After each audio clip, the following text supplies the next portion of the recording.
Inspire Award मानक state level exhibition and project competition के इस उद्घाटन सत्र में मैं अपने कार्यक्रम के विशिष्ट अतिथि द्वय आदरणीय श्री ज्ञान सिंह नेगी जी, राज्य मंत्री स्वास्थ्य एवं परिवार कल्याण अनुश्रवण परिषद, एवं श्री के सिंघल साहब, राज्य मंत्री उत्तराखंड पर्यटन विकास परिषद, मंच पर मौजूद कार्यक्रम की अध्यक्षता करते हुए आदरणीय Harshmani Vyas ji, director academic research and training Uttarakhand आदरणीय जौनसारी मैडम, अपर निदेशक CRT Shri Ajay Nodiyal ji, joint director द्वय मिसेज कंचन देवरानी एवं प्रदीप रावत जी और उपनिदेशक राज सिंह रावत जी, उसके अलावा पूरे इस विद्यालय परिवार के मुखिया श्री भट्ट जी, पूरे राज्य भर के तमाम जनपदों से आए हुए गाइड टीचर्स और प्यारे बच्चों, इंस्पायर अवार्ड मानक के इस राज्य स्तरीय प्रतियोगिता में हम जनपद टिहरी की ओर से आपका हार्दिक हार्दिक अभिनंदन और स्वागत करते हैं। एक महत्वाकांक्षी योजना है भारत सरकार की, department of science and technology की। दुनिया बहुत तेज़ी से बदल रही है। विज्ञान और टेक्नोलॉजी के क्षेत्र में 20वीं सदी ने जो अभूतपूर्व छलांग लगाई थी, 21वीं सदी में वो छलांग और वो चुनौतियाँ कई गुना बढ़ गई है। पिछली सदी में 1905 का जो वर्ष था वो विज्ञान के लिए चमत्कारी वर्ष था। उसके 100 साल आयोजन 2005 में अंतर्राष्ट्रीय भौतिकी वर्ष में पूरी दुनिया के और खासकर हिंदुस्तान के तमाम स्कूलों, कॉलेजों, यूनिवर्सिटी के प्रोफेसर्स और बच्चों ने जाना कि अल्बर्ट आइंस्टीन और उस जमाने के तमाम क्वांटम भौतिकी के महानतम वैज्ञानिकों ने अंतरिक्ष, ब्रह्मांड और इस धरती के असीम रहस्यों को सुलझाने की दिशा में जो कदम बढ़ाया, 21वीं सदी में उसकी चुनौतियाँ कई गुना बढ़ गई हैं। अभी हाल में ही तमाम जो वैज्ञानिक हैं अंतरिक्ष के क्षेत्र में एक नए ग्रह की खोज की है और उसके अलावा बैकग्राउंड रेडिएशन से लेकर के धरती के, ब्रह्मांड के अस्तित्व में आने की तमाम जो घटनाएं हैं उनको प्रस्फुटित करने का काम दुनिया भर के वैज्ञानिकों ने किया है। ये गर्व की बात है कि अमेरिका में जो लाइगो लेबोरेटरी है, जिसने आइंस्टीन के गुरुत्वीय तरंगों के सिद्धांत को साबित किया था, उसमें गढ़वाल यूनिवर्सिटी का एक छात्र है, मैं नाम तो ठीक नहीं जानता, लेकिन वो सीमांत जनपद रुद्रप्रयाग के एक गांव डडवा का भट्ट है। वो लाइगो जो दुनिया भर के 156 करीब वैज्ञानिक उसमें उत्तराखंड के जनपद रुद्रप्रयाग का भी एक छात्र है जिसने गढ़वाल यूनिवर्सिटी से MSc भौतिकी से किया था। ये कोई छोटी उपलब्धि नहीं थी। हम और हमारे बच्चे, हम भी अक्सर सोचते हैं कि कोई विश्वविद्यालय का जो मानक है पहले से तय, वही हमारे बच्चों का भविष्य तय करता है। लेकिन गढ़वाल विश्वविद्यालय का एक सुदूर गांव का बच्चा जब लाइगो टीम का मेंबर बनता अमेरिका में और एल्बर्ट आइंस्टीन के गुरुत्वीय तरंगों के सिद्धांत को रहस्योद्घाटित करने में पूरी दुनिया की मदद करता है, तो हमें भी गर्व होता है, हमें उम्मीद होती है कि हमारा हर बच्चा उस मुकाम को हासिल कर सकता है। उस मुकाम को हासिल करने की कोशिश में इंस्पायर अवार्ड मानक की बहुत बड़ी भूमिका है।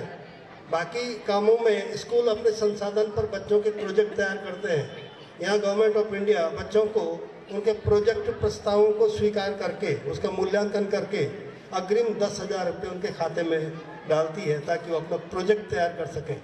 जैसे जैसे आप आगे बढ़ते हैं आपके स्कॉलरशिप की राशि बढ़ती है। मैंने सुना कि स्टेट में से नेशनल में जाने के लिए फिर बच्चों के अकाउंट में शायद 20,000 10,000 फिर और आएगा ताकि वो अपने प्रोजेक्ट को और रिफाइन कर सकें। हम लगातार कोशिश कर रहे थे जनपद टिहरी के अंदर भी और राज्य में कि बच्चों का प्रोजेक्ट केवल दिखने में सुंदर ना हो, बल्कि वो सार्थक भी होना चाहिए और समाज के काम भी आना चाहिए। मैं 2 बातें स्पष्ट करना चाहूँगा बहुत संक्षेप में अपने अतिथियों के स्वागत के साथ कि राष्ट्रीय बाल विज्ञान कांग्रेस का लक्ष्य है कि वैज्ञानिक अनुसंधान और बच्चों में खोज और शोध की प्रवृत्ति को विकसित करके वो किसी भी विषय पर एक विस्तृत प्रोजेक्ट तैयार कर सकते हैं। जैसे हमारे कुछ बच्चों ने काम किया कि जो दलदली ज़मीन होती है उस ज़मीन में धान की खेती या गेहूं की खेती या दलहन या तिलहन में सबसे बेहतर क्या हो सकता है, उसको उन्होंने रिसर्च करके उसको स्थापित किया कि कहाँ क्या बेहतर हो सकता है।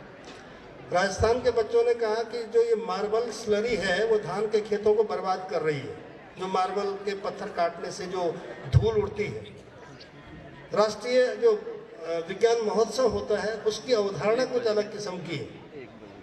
पिछले 2-3 सालों में इंस्पायर में गंभीरता से काम करने के बाद नेशनल इनोवेशन फाउंडेशन के प्रतिनिधि भी हमारे यहाँ मौजूद हैं, जो इस वक्त भी बच्चों के प्रोजेक्ट का मूल्यांकन कर रहे हैं। उनके साथ काम करने से पता चला कि इंस्पायर अवार्ड का मुख्य उद्देश्य वैज्ञानिक सिद्धांतों पर आधारित ऐसी तकनीक विकसित करना है, सस्ती, जो खेती से लेकर के हमारे जीवन में प्रदूषण हटाने में, स्वच्छ भारत अभियान को मदद करने में, कूड़े को ठिकाने लगाने में, पता नहीं कितनी पानी को साफ करने में, या इस तरह की चीज़ों को वैज्ञानिक सिद्धांतों के आधार पर छोटी टेक्निकल इनोवेशन को प्रोत्साहन देना उसका काम है। इसीलिए हम जब शुरू में थोड़ा हैरान थे, लेकिन अब बाद में समझ में आया कि उनका मुख्य रूप से कहना ये है कि जैसे हम क्या करते थे, हमारे पुरखों ने कहीं ज़मीन में गड़ा हुआ पत्थर है, हटाना है, वहाँ खेती करनी है, घर बनाना है, तो वो एक मुश्किल चुनौती होती थी। बाद में उन्होंने लीवर की खोज की, सब्बल होता है जो लीवर की खोज की, तो पता चला फलक्रम और जो उसका वो आलम होता है उस सब का सिद्धांत उनके सामने आया। दूसरी टेक्निक थी जो हाथ की चक्की होती है घर में, हाथ की चक्की का सिद्धांत वो मिस्त्री जानता नहीं था, लेकिन उसको मालूम था कि कीली बीच में होगी, हत्था किनारे पे होगा, तो चक्की को घुमाने में कम ताकत लगानी पड़ेगी। दरवाज़ा होता है, दरवाजे का कब्जा एक कोने में होता है और उसे खोलने का जो हत्था होता है वो दूसरे सिरे पर होता है, और वो बलाघूम के सिद्धांत पे काम करता है। इस तरह की टेक्निक बच्चे इस्तेमाल करके हमारे दैनंदिन जीवन में जो चुनौतियाँ हैं उनका सामना करने में वो कामयाब हो सकेंगे। इस तरह की चीज़ें हैं, और हम देख रहे हैं कि लगातार बच्चों के प्रोजेक्ट और उनके आइडियाज़ का जो स्तर है वो बढ़ता जा रहा है, बदलता जा रहा है। मैं पुनः आप सबका हार्दिक अभिनंदन और स्वागत करता हूँ। मैं एक छोटे बच्चे की कहानी बच्चों को बताऊँगा कि वैज्ञानिक बनने के लिए जो सबसे बड़ी बात है वो ये दिमाग से निकाल देना कि कोई जन्मजात प्रतिभा होती है, प्रकृति ने दिया है कुछ लोगों को कि वो वैज्ञानिक बनेंगे, ऐसा कुछ भी नहीं है। कुछ बुनियादी सिद्धांत हैं। वो सबसे पहला सिद्धांत है चीज़ों का बहुत गंभीरता के साथ अवलोकन करना, चीज़ों को देखना। देखने का मतलब क्या है कि अगर आप बच्चों से पूछें किसी दिन शिक्षक कि घर से स्कूल आने के बीच में उन्हें क्या क्या चीज़ें नज़र आती हैं और कल और आज में उन्होंने क्या बदलाव देखा, अगर आप उसी का परीक्षण कर लें तो मालूम पड़ जाएगा कि किस बच्चे के भीतर प्रकृति को गंभीरता के साथ अवलोकन करने की एक बुनियादी प्रवृत्ति है। और एक छोटा किस्सा मैं बताऊंगा इस बारे में। मैंने 2-3 जगह पहले बताया, लेकिन मैं ज़रूरी समझता हूँ कि पूरे राज्य के बच्चे यहाँ मौजूद हैं और ये बहुत उत्प्रेरक किस्सा मुझे लगता है। भौतिक विज्ञान में नोबेल पुरस्कार मिला एक बच्चे को, रिचर्ड फाइनमैन को। इधर बच्चे थोड़ा बैठ जाइए, बैठ जाइए। रिचर्ड फाइनमैन को भौतिक विज्ञान में नोबेल पुरस्कार मिला और उसका विषय था गणित का इस्तेमाल किस तरह से शोध को और ज़्यादा रिफाइन करने में किया उसने। वो बच्चा जब स्वीडन में नोबेल एकेडमी के सामने भाषण दे रहा था तो उसने एक बात कही कि मैं आज जिस मुकाम तक पहुंचा हूं उस मुकाम तक मेरी यात्रा में मेरी माँ की बहुत बड़ी भूमिका है। उसने न तो पिता की बात की, न उसने किसी शिक्षक की बात की, उसने बहुत ईमानदारी से कह दिया। हम में से लोग होते तो कहते कि मेरे पूरे मोहल्ले का, पूरे शहर का, पूरे शिक्षकों का है, लेकिन उसने कहा सिर्फ मेरी माँ का भूमिका है जहाँ मैं पहुँचा हूँ। बाद में पत्रकारों ने उससे सवाल पूछा कि आपने माँ की भूमिका की बात की है तो ऐसा खास क्या है।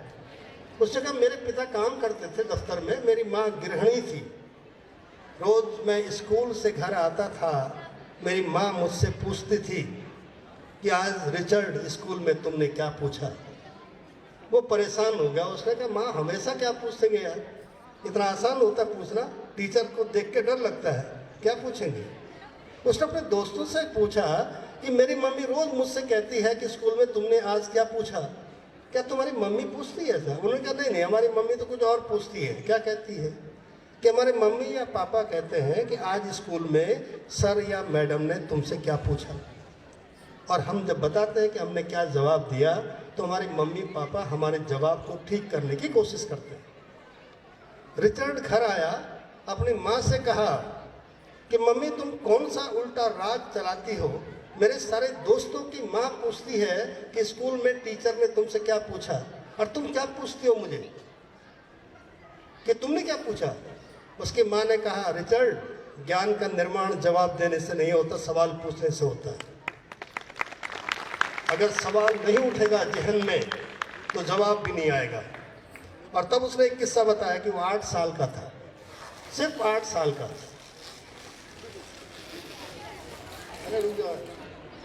8 साल का था, स्कूल के लिए तैयार हुआ।